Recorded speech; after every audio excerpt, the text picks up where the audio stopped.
Eh bien, bonjour et bienvenue dans cette matinale du 10 janvier, matinale un peu fraîche, dans laquelle je voudrais vous parler aujourd'hui d'un article, enfin de commentaires que j'ai lu sur un article du Figaro qui traitait de ce que des experts n'auraient pas été capables récemment de faire la différence entre un grand vin et un vin de table.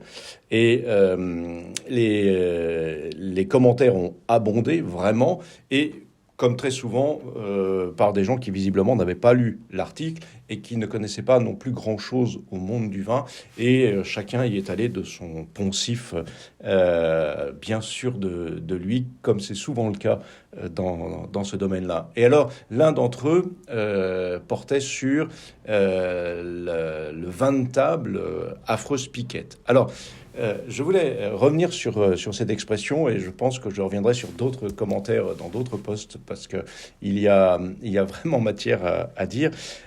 Ce que je voulais dire sur le vin de table, c'est que l'expression vin de table, en tant que catégorie, en tout cas officielle, est maintenant le vin de France, qui de fait n'est pas la meilleure qualité de vin. On monte en gamme avec l'IGP, l'indication géographique protégée, et puis l'AOP qui a remplacé la OC assez récemment. Et je ferai d'ailleurs un post, je pense, un jour sur cette distinction AOC, AOP.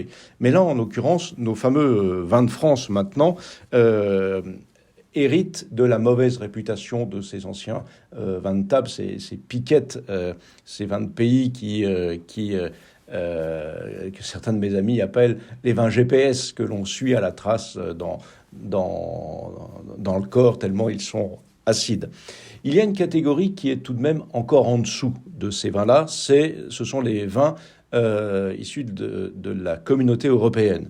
Alors là, vraiment, c'est vraiment en dessous de tout. Ce sont des raisins de mauvaise qualité, produits en grande quantité, qui sont mélangés dans des cuves et que l'on vous sert la plupart du temps au cubi ou en bouteille extrêmement premier prix.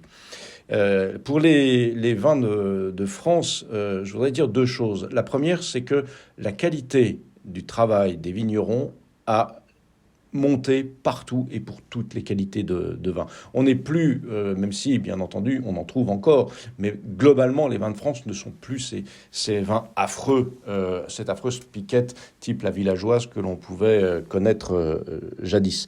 Et puis surtout, et c'est là que je voulais en venir sur ce petit podcast du matin, c'est que vous savez, les cahiers des charges des AOP, des IGP sont très contraignants. Ils sont très contraignants, bien sûr, pour respecter des qualités de production, des qualités d'hygiène, de travail, enfin d'un tas de choses. Mais aussi, ils sont très exigeants pour assurer le consommateur de retrouver le type de vin qu'il cherche.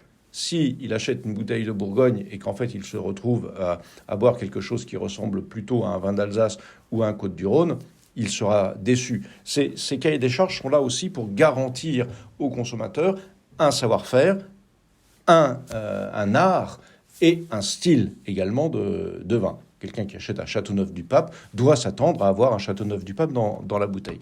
Et donc, les vignerons ne sont pas totalement libres, même s'il n'y a pas un Châteauneuf-du-Pape qui ressemble à l'autre, évidemment. Mais ces créativités, elles sont dans un cadre qui est quand même restreint et contraint. Et donc, un certain nombre de vignerons créatifs, parmi les plus jeunes, mais pas que, décident de passer dans la catégorie vin de France pour avoir une totale liberté de création. Et donc, vous avez de très grands vignerons, de très belles signatures de vignerons qui se mettent en vin de France et sortent de leur AOP habituel pour créer des petites pépites magnifiques, parce que comme ce sont de très grands vignerons, ils arrivent à faire de très belles choses.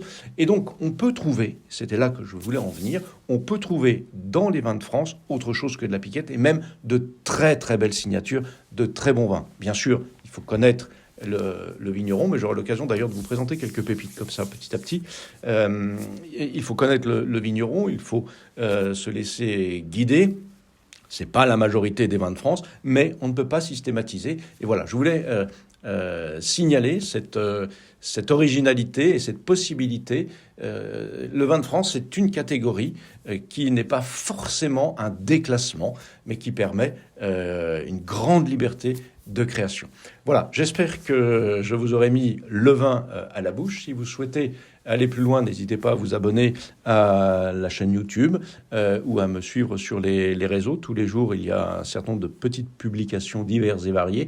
Et puis, si vous souhaitez aller encore plus loin, eh bien, vous pouvez suivre les formations vidéo que je propose. 6 heures de vidéos en 29 vidéos, mais je vous en ai déjà parlé, je pense. Vous pouvez trouver tout ça dans le descriptif de la vidéo.